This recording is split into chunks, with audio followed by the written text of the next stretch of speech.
With honour, they served, and by evil, they were slain.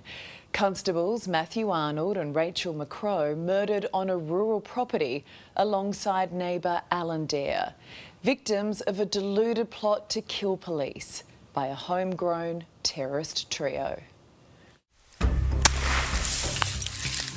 A cold-blooded ambush, Australia's first Christian terror attack.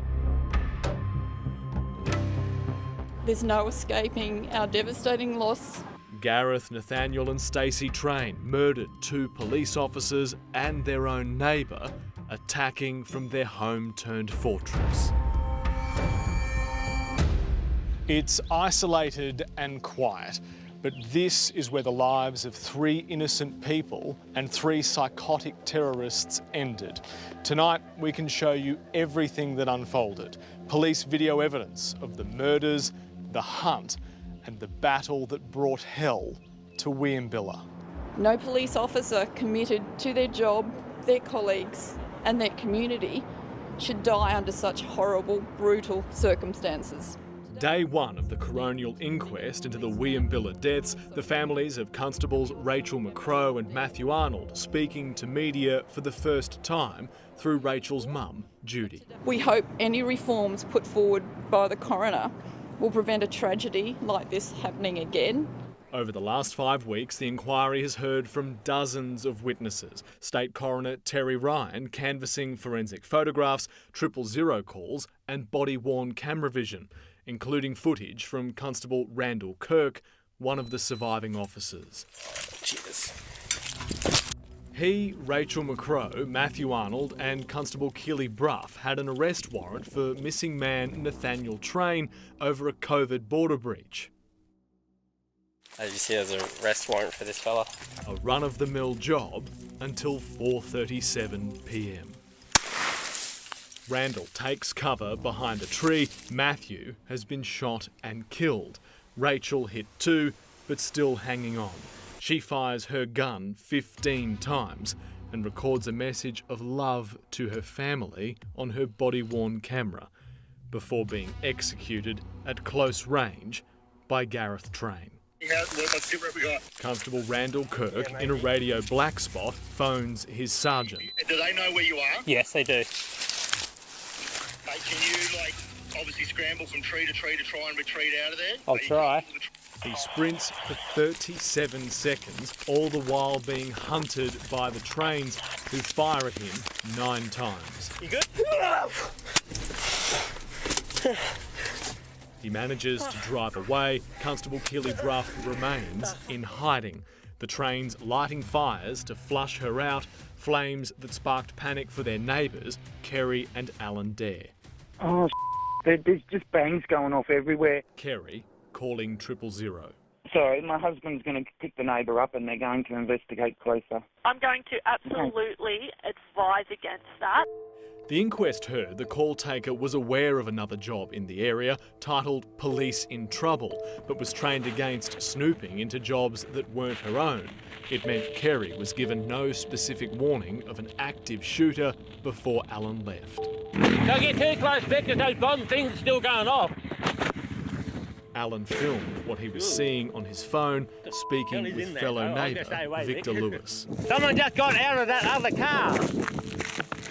They were the trains Alan shot dead at their front gate. They walked off. He was a great man. The property itself had been fortified at least 2 months earlier. Cameras, mirrors, sniper hides, and an incredible stockpile of high-powered rifles. Despite all of that, a dozen rank-and-file officers went back in for Keely Bruff, her rescuers also retrieving the bodies of their fallen comrades before specialist officers moved in. Nathaniel, Gareth, no, Stacey. left hand down. This is the police. Continue. Behind the battered Bearcat were 2 other light armoured vehicles fanning off into the bush, sniper teams positioning themselves around the house. Number of shots going off there, continually every 5 seconds. The inquest heard radio coverage was limited, so too the video link between the police helicopter and officers on the ground. Special Emergency Response Team Commander Tim Partridge saying, "It's my view the CERT response was the most dangerous operation CERT has ever been involved in." Put your weapons on the ground. And it ended after 40 minutes of failed negotiations.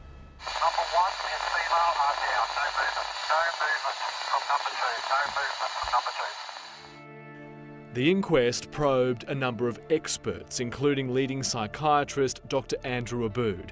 He concluded while Gareth Train was the primary, they were all in a shared psychosis, obsessed with ASIO, neurobiological weapons, and a war in the spirit world.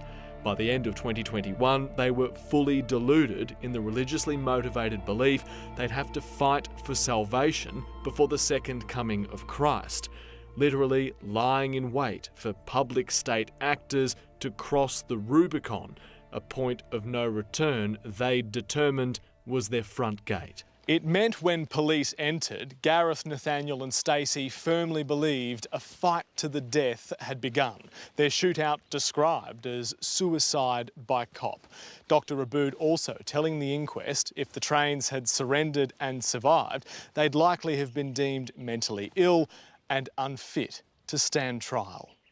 If you don't defend yourself, they were allegedly encouraged into acts of violence by the ideas of this man, conspiracy theorist Donald Day Jr.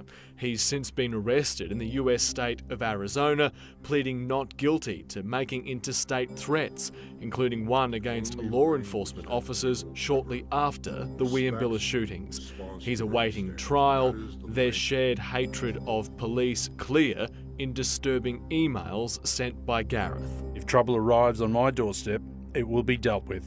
Emails that were not transferred from New South Wales Police to Queensland Police. We must persevere through our pain to honour their memory and strive for a safer tomorrow. We'll always ensure their memories are honoured.